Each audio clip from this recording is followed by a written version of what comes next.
Hello বন্ধুরা, কেমন আছেন? আশা করি সবাই আছে। বন্ধুরা, বাংলাদেশে ভারত বিরোধী মনোভাব কমে যাচ্ছে, এরকমটা জানিয়েছেন পররাষ্ট্রমন্ত্রী। আসলে আমরা এই বিষয়ে কিন্তু বিস্তারিত আলোচনা করব।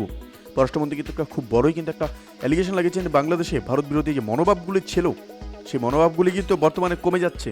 আমরা বিস্তারিত আলোচনা করবো। তার আগে আপনি যদি এই চ্যানেলে নতুন থাকেন অবশ্যই চ্যানেলটি সাবস্ক্রাইব করে আমাদের পাশে থাকুন, এরকম নিত্য নতুন রাজনৈতিক এবং সর্বশেষ আপডেটগুলি সবার আগে পাওয়ার জন্য।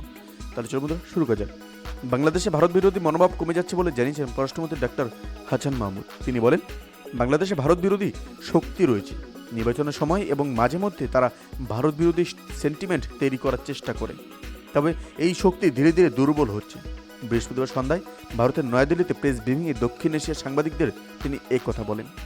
পররাষ্ট্রমন্ত্রী বলেন, বাংলাদেশে আগে ভারত বিরোধী মনোভাব ছিল। এই মনোভাব বিএনপি জামায়াত তৈরি করেছিল, তবে এখন তা নেই। বাংলাদেশে কিছু সন্ত্রাসী গ্রুপ আছে যারা সংখ্যালঘুদের ওপর নির্যাতনের চেষ্টা করে।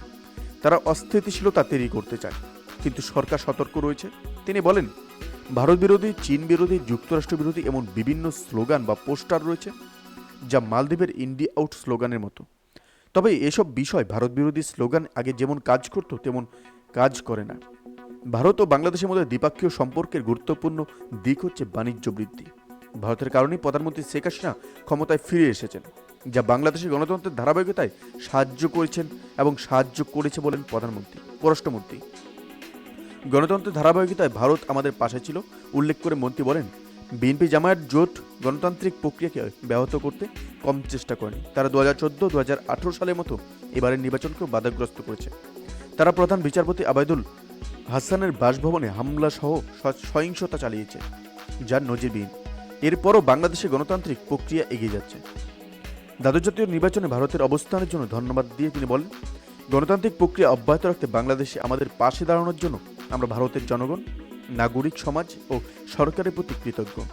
গণতন্ত্রকে বাধাগ্রস্ত করার ক্ষেত্রে একটি গোষ্ঠী ষড়যন্ত্রকে রুখে দিতে ভারত আমাদের পাশে দাঁড়িয়েছে। সমুদ্রে এই ছিল আমাদের একটা ছোট্ট আপডেট, যেটি আপনাদের সামনে তুলে ধরলাম, এবং এই প্রতিবেদনটি সম্পর্কে আপনার কি মতামত সেটি আমাদের কমেন্টে জানাতে বলবেন না। ভালো থাকবেন, সুস্থ থাকবেন, ধন্যবাদ। দেখা হচ্ছে পরবর্তী নতুন একটি কোন ভিডিওতে। আপনি কোথা থেকে দেখছেন অবশ্যই সেটি আমাদের কমেন্টে জানাতে ভুলবেন না।